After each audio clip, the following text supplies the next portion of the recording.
All right. The World Wide Web. What is it? Where did it come from? Al Gore didn't invent it, by the way. That's an old joke. Nobody remembers that. The World Wide Web was created by the physicists at CERN. Let them tell you. Here you go. There's a little clip I got queued up. There are 100,000 computers connected all over the world to deal with the data. In fact, the World Wide Web was invented at CERN so that physicists all over the planet could share the data. Okay, so the World Wide Web was invented so the physicists all over CERN could see the data. They could actually share the data. And when you think of the web, that's what it is, right? It connects a bunch of things. So the World Wide Web very simply was created by Tim Berners-Lee to share the data at CERN, and that's where they made it.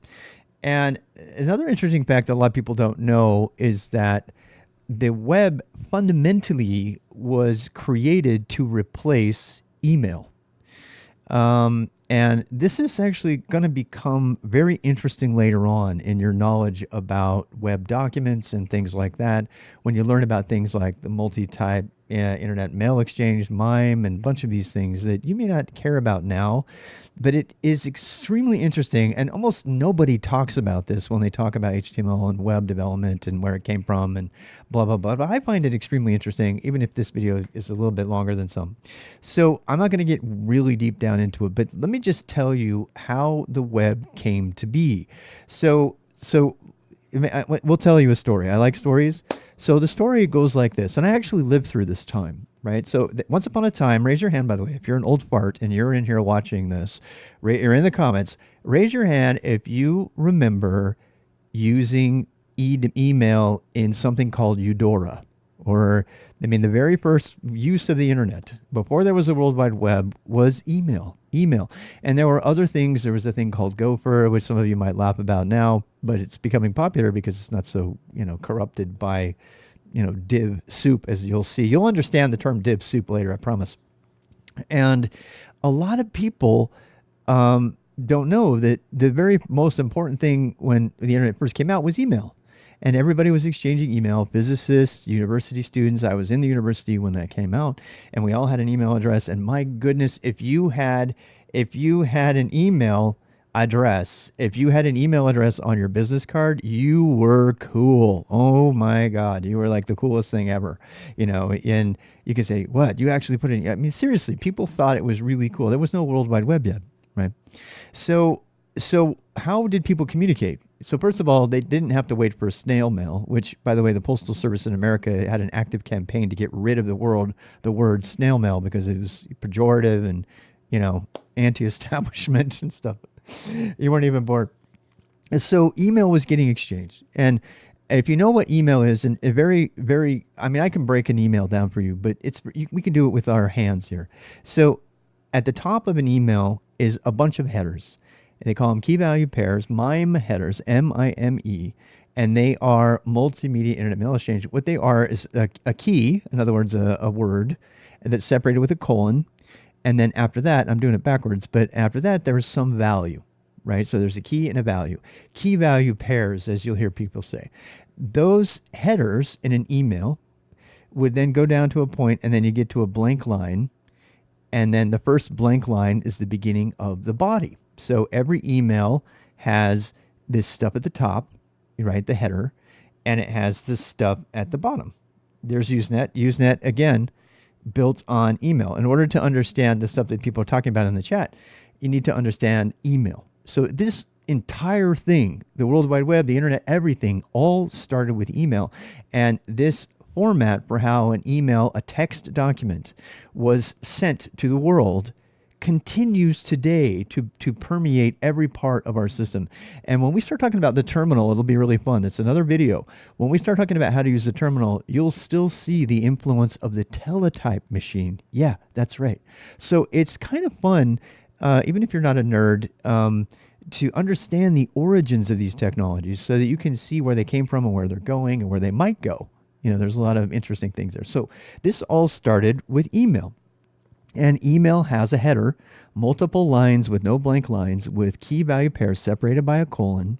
and then a blank line, and then the body. And sometimes, sometime much later, somebody came along and said, we need multiple parts. We want to send multiple documents in one. And so they created multi-part, which meant that the body was broken up into multiple parts that were separated by a delineator that was, set in the top.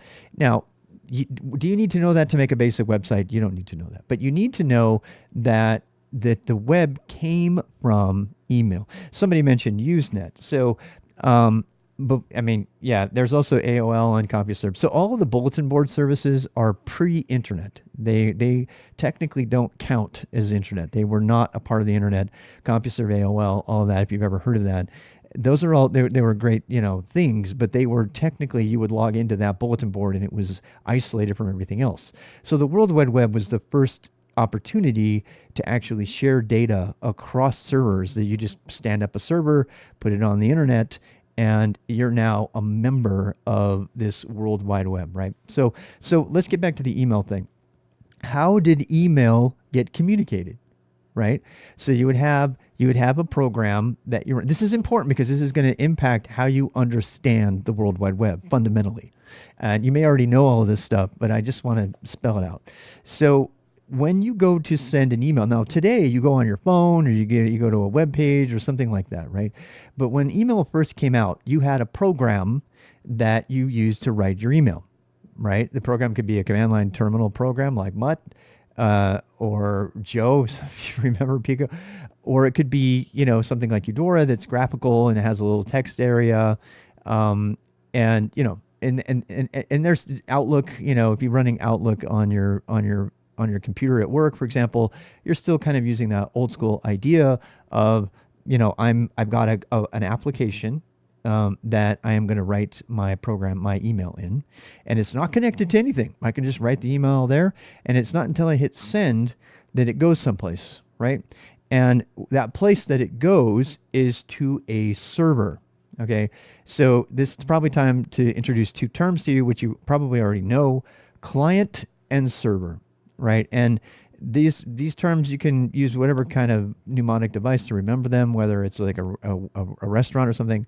But a client and a server is the basis for pretty much all modern technology. So knowing the concept of a client and server is very, very core to being a technologist today.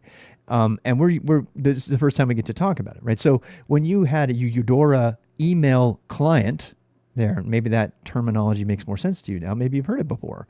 An email client is something you write email in. It's not connected to anything until you hit send, and then it will initiate a connection. Maybe it maintains a connection. The state of the connection, whether it's connected all the time or not, kind of irrelevant. You have a client and you have a server, and you send something to the server. You send that data to the server, and then the server says, okay, I got it, and it sends a response back to you. It says, okay, I got your email. And then what did the server do with the email? I promise you this is important to understand the web, and I'm going to get there. So when that email goes to the server, the server, in that case, SendMail SMTP servers, which I used to have to maintain, and I ran one in my garage actually for a while. Those emails, remember that thing about the header and the body?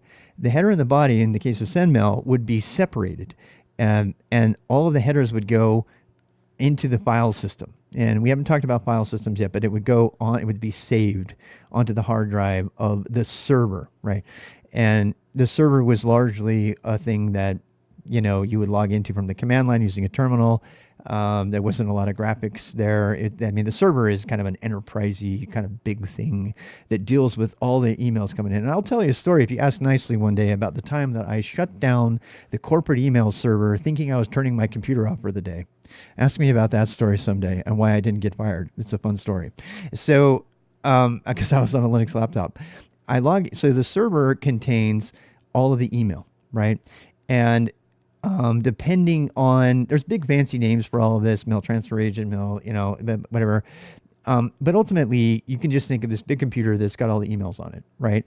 And it queues up those emails, and it looks at those headers that say where it's going to go, and it figures out where to send it next. Now, we are going to talk a little bit about networking later, but right now, just know that the email address gives the server enough information to know where that mail needs to go next, whether it's to one, two, three, four, or five different hops before it gets to a server that your target, the person, your receiver, the person who wants to get it, they can then, when they have their client, they click a button and said, hey, show me how the mail I have.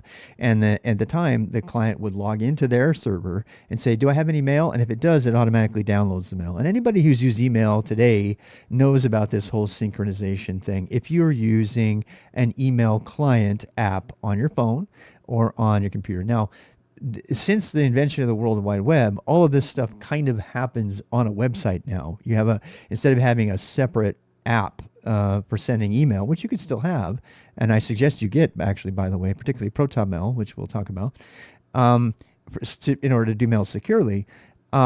Instead of having that, they have websites now. You go to the website, and the website itself is not really a site; it's more of an app, right? And that is your client. That's your web client, even though you're interacting with a web server. So that can get a little bit confusing, but I want people to understand all this stuff. So Tim Berners-Lee and the gang at CERN are like, you know what? There's way too much email going around. And I mean, we still get email spam today, right? We get lots and lots of email. We don't know what to do with it. There was no filters back then. You just got, and by the way, email is completely insecure. It's to this day, it's still insecure. In fact, you can log into an email server and spoof somebody else. Maybe you've got an email from somebody that wasn't actually from that person, right? Because security wasn't a consideration when the World Wide Web was invented, nor was it when the email was invented, unfortunately. And so, the very protocol for sending mail at the time was completely open. That means anybody could put a from address and send it to a person. And we used to do this all the time. We would send love letters to random people from other people, even though it wasn't really them, just to mess with them. And it's kind of funny because when you actually interact with the SendMail server, the SMTP protocol, it actually talks to you kind of like HAL, it's like, hi, hello. I mean, those are the actual communications. And it's, it waits around for your body. And it's just really fun. Hopefully some of you geeks out there will appreciate me going into a little more detail here. Because understanding how things work is part of the hacker mentality. It's part of the technologist mentality. And knowing what problem was email solving? The first problem that it was solving was, how do we communicate without using letters? And then the second problem immediately became, how do we deal with all of these emails, right? And you've probably been a victim of this. Have you ever been one of like 9,000 people to receive the same email? I'm going to throw my mom under the bus a little bit here. When I first showed my mom email back in the day, she, happily adopted it and promptly decided to send all of us in the family everything she was ever thinking. And so I was like, please don't forward me, that thing. And so I was getting tons of spam from my mom, and I'm like, oh God. And I was like, I can't remove myself from the list because she's got my email address, so I'm hostage, right? Who uses email in 2024 anyway either, right? It's all about the text message. You could get fired for using text messages back in the day anyway. So, so the first problem was, how do we communicate? The second problem was, how do we control the communication a little bit better? And so they came up with this thing called a news group, which is basically a subscription. It's called UCP News, but the format for the stuff that was getting saved was still email, right? So all of these little emails were getting saved, not to a server, but instead of sending it to a person, a recipient, 1 or 10,000 recipients at one time, you would send your email effectively to a news server, and then that would go into a threaded. And people who know Reddit, it's so funny that they're like, oh, you mean like Reddit? I'm like, no, I mean like Usenet. So Usenet predates Reddit by several decades, and this is all 2600. That's where people would go to learn to hack and stuff. It's still a thing. In fact, most people who go to groups, who go to look up news groups today, they go to Google Groups. So Google Groups is a web service that's in front of the old school Usenet news groups. You can still use Usenet news groups. Probably a bunch of old farts out there still do, but in fact, I think the Linux development is still largely on news groups, and these these email servers, these news servers. The point is that places like CERN, they were like, okay, well, this email, we want everybody to see this email, but I don't want to spam everybody. So they started collecting the email. You see where this is going? Believe it or not, I'm going to get to the web. Okay. So the next problem was we need to be able to send communications out that go out to everybody in a large group. And we don't even know who the members of that group are. Right. And there's another thing called mailing groups, which is where you subscribe to the mailing group. Probably this still exists, right? And then you get when the email gets sent to that news server, to that mail group server, that server will then spam everybody on behalf of the people that have subscribed to that. But there are many variations on that. The other one is, a news server itself, which could be an email client or a news client. And you would publish a thing just like Reddit, and you would have a threaded conversation. And this thing about threaded conversation email is going to come up all the time in this conversation. When we go back to Markdown, Markdown was invented to basically make it easier to take that email and turn it into a web page. So spoiler alert there. So you have this news server that's got all of these essentially emails, right? If you were to open one of them up on the server, you would see the same thing that you would see on a mail server. You'd see the header and you'd see the body, right? And you might see, IRC. IRC is a different thing altogether, but it is worth mentioning since you mentioned it. So at the same time that email was being invented as a sort of, not immediate method of communicating. In other words, I'm going to send you an email. I live in France. I'll read the email in America when I'm awake, right? That's email. But real-time communication was also a thing that was needed. And that is when all the messaging protocols came up. And these are not directly relevant to the web, but it's probably worth mentioning them. So, the problem is, how do we communicate in real time without, all the other costs? And if, the bulletin boards aside, you have things like Internet Relay Chat, which is there's a central server and everybody sends their little messages to it. Think Twitter size messages, and they would go there and then it would get spammed out to everybody. IRC is still a very, very valid method of communicating, particularly in the hacker community. But don't think it's anonymous. It's not. There are ways if you want to get into hacking and you want to be able to keep tabs on what hackers are doing, IRC is one of the best ways to do that because it's the most anonymous of all the messaging protocols out there. But just be careful. So basically, IRC is like any other chat. I mean, there's a ton of messaging protocols now, and it's so funny because when we use Slack or what's the other one, WebEx or ICQ, there are a number of messaging protocols out there that everybody's Signal. Everybody's inventing their new way of messaging one another. SMS, which is a phone messaging system, is totally different, by the way. There are lots of like dynamic real-time messaging tools out there, and they are unrelated to the web completely. They are unrelated to the web. Some of them leverage web technologies, but almost all of them are unrelated to the web. They might have a web interface that you can use, just like email, but fundamentally, messaging technology is not web related, particularly the original ones like IRC and things like that. So, but that technology kind of came about at the same time that the non-real-time communication kind of surfaced, which we're talking about with email, news groups, and ultimately the World Wide Web.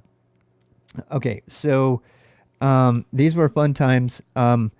So, we're not going to cover how to set up an IRC client or any of that stuff. I still feel we might mention it again when we talk about building your professional or personal learning network. Having an IRC account and monitoring what's happening in the IRC channels for someone who's just learning. I taught myself web development by reading news groups and IRC because there was no other way to learn it. There was not a single book.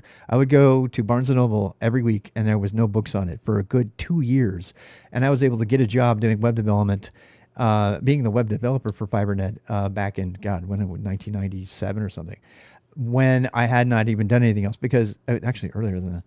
And because I had just gone to these news groups and to these IRC. And it was about that time that the World Wide Web came about. And I am going to tell a story about the first time I saw the World Wide Web. I'm going to totally date myself here. So, as many of you know, I was once upon a time. I was in the Russian department. I was at Brigham University, and I worked in the, really world-renowned language lab of Brigham Young University that's responsible for training all the LDS missionaries in their different language skills, as well as lots of members of the CIA and other places like that.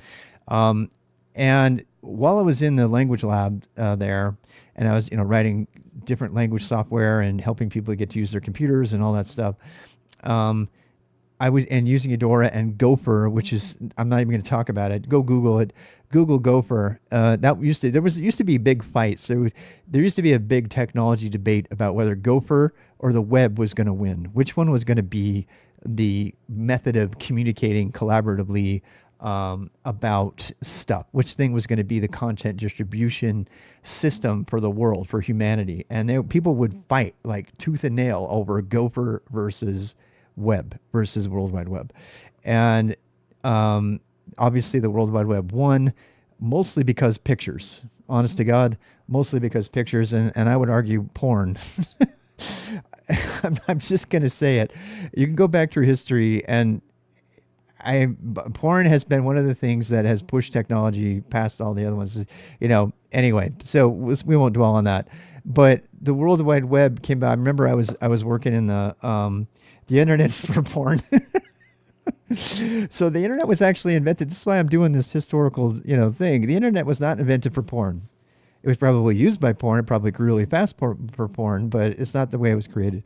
It was actually, unless you're porn, it was involved with, physics. It was actually, the internet was invented to save people from getting lots of spam in their inbox. They could go out to a web server, and they could see what so-and-so had written about the latest physics experiments, and they could see pictures. Okay, that's really important. And yeah, later that was used for porn, and obviously we know what happened there. But if you think about what happened with the World Wide Web fundamentally, what it was a place to put all of those emails and to add pictures to the emails and to link in other things. There's another technology that was emerging at the same time, and back then, it had a name, and people said it. We don't even think about it now. So we used to say they're hypertext. Okay, so what is hypertext? I'm going to do a little search right here. Let's do a ChatGPT search. What is hypertext? Let's see what ChatGPT has to say about this. Hypertext is text displayed on a computer or other electronic device with references, hyperlinks, or other text that the reader can immediately access, usually by mouse click or by key press. It provides an easy-to-use and flexible format for sharing information over the internet, most commonly used in web pages. So hypertext was actually, I think hypertext was a major fail, actually, as after several decades of using it. Suffice it to say, because links change and content changes and links break and they don't represent the same thing they used to do. But the idea of clicking on text and following it to have it take you someplace else was still at the core of everything that was created in the World Wide Web. And in thinking in terms of physics, we can think of it as being one person's experiment could then be linked to another person's experiment. And I want to tell another story about someone that I taught HTML to very early. A peer of mine, Doug, actually, a hockey player, a really great guy. He was learning Portuguese, and he worked in the lab with me, and I taught him HTML. He was in dental school, and to this day, he's actually still a really. I need to probably call him up. Hey, can you help me with my teeth? He's still a practicing dentist in Utah someplace. Anyway, good friend of mine, and I taught him HTML that I'd learned, by studying these news groups and thing. And he was one of the first people. Oh, no. He wasn't a dentist. I got that wrong. He's an ophthalmologist. I remember because he showed me pictures of people with needles in their eyes. Yeah, it wasn't a dentist. I mixed him up. So it was an ophthalmologist. And anyway, so he made a website with he put this website, and he put pictures of surgery, eyeball surgery, and he was one of the very first websites to ever exist. And his site got pounded by other people in the industry because he was like, oh my God, he was literally like one of the only people who had content. This is way before Google even existed. And but that story came kind of after the other story I was telling, which is the first time I was sitting in the computer lab, and somebody showed me the World Wide Web. I said, well, have you seen the World Wide Web yet? And I opened up something called, and I'll see if I can find it here. I opened up something called Mosaic. And this is gonna really get me. Got it. Mosaic web browser, which I'm going to tell you the history here. So here it is. Here's what the Mosaic looks like. And back in the day, this was the first World Wide Web page. And as you can see, it was very simple, right? But I remember having somebody show me this and showing me this text that I could click on. You got to understand, compared to Gopher, this was like the fact that we even had a picture was ridiculously cool. And we could click on this blue text. And at the time, you were forced to use blue text for non-visited links and purple text for visited links. And the original designers of the World Wide Web did not want to give creators of websites the latitude to change that information because it would take away the consistency for the reader. In fact, to this day, on a Kindle is easier to read because the user has control of the style and not the author, which remains a point of strong disagreement about the functionality. People are, and as soon as people started creating Netscape allowed people to do backgrounds and things like that. People started creating really amazingly bad 80s websites. And this is just kind of fun. Hopefully this will be, we're going to learn, I promise, but this is just kind of some of the fun stuff. I mean, gosh, look at all these bad 80s websites here. I mean, this this is the Yale School of Art. Oh my gosh. I mean, there's like so many bad 80s websites. There's actually Mr. Robot used to make fun of the websites. And yeah, I mean, the 80s, I mean, they were so bad. These are actually really good. What the hell? There's like 80s hair. Oh God. There's Cusack. Check her out. Oh my gosh. So yeah, the bad 80s websites. But at least these aren't even bad. These aren't even bad, man. This is like some of the worst ones. Use Dreamweaver. Yes, we use Dreamweaver. A single image back in the. I know you would wait. You would literally wait like an hour to get one porn picture. Like I'm gonna admit that I did that. I apologize if I've offended anyone. I definitely did that. So I don't know. God, these are not even bad. Some of these are really good. Anyway, so enough talk about porn in the 80s websites and stuff like that. There are services for those sites, yes. The takeaway is that the internet went downhill really fast. And the original scientific idea behind it was that we would maintain, readability and hypertext and everything. And I believe it died. In fact, you're seeing a lot of, like, if you go to Medium today, by the way, if you go to the Medium, they're actually selling you the opportunity to make 1980s websites that don't have any background or anything because they want to simplify it and have a clean interface. So you get the privilege of paying to do what you could have done originally before they allowed all this flexibility. And yeah, it's so funny because you literally can only do like one bulleted list, and you cannot change the font, and you cannot, all the links appear the same way. If you go to medium.com and they literally made a site that for people to publish websites that enforces the use of a consistent style so that it's more consumable. And I think this is a really important topic. I cannot not talk about this topic because because it's so important to creating a document on the web. And that's going to actually lead us into other conversations about what the web has become and everything. And I'm going to do a whole video on that right after this. So the takeaway from this is quite simple, my friends. You know, the web started out as a way to exchange information without spamming everybody with email. And based on that, the document focus of the web, which we'll talk about in another video very shortly, has remained consistent throughout the technology. And essentially, a web server is a place to put a bunch of emails that have documents that have pictures associated or intertwined and linked with them, that allows you to click on one of those, you know, links, those hypertext links, and go to another one of those documents on the same server or another server, right? That is what became the World Wide Web. That is what we see when we see particle fever here. This is a bunch of people clicking on different links and looking at different reactions and collisions and pictures of that, or you know, whether you're an ophthalmologist. And so we get the World Wide Web that we have today. One last thing before I leave on this video. If you have not seen Particle Fever, the documentary Particle Fever, and I mean, it's now 2 years old or so. I highly recommend you watch it. It's one of the best documentaries ever made.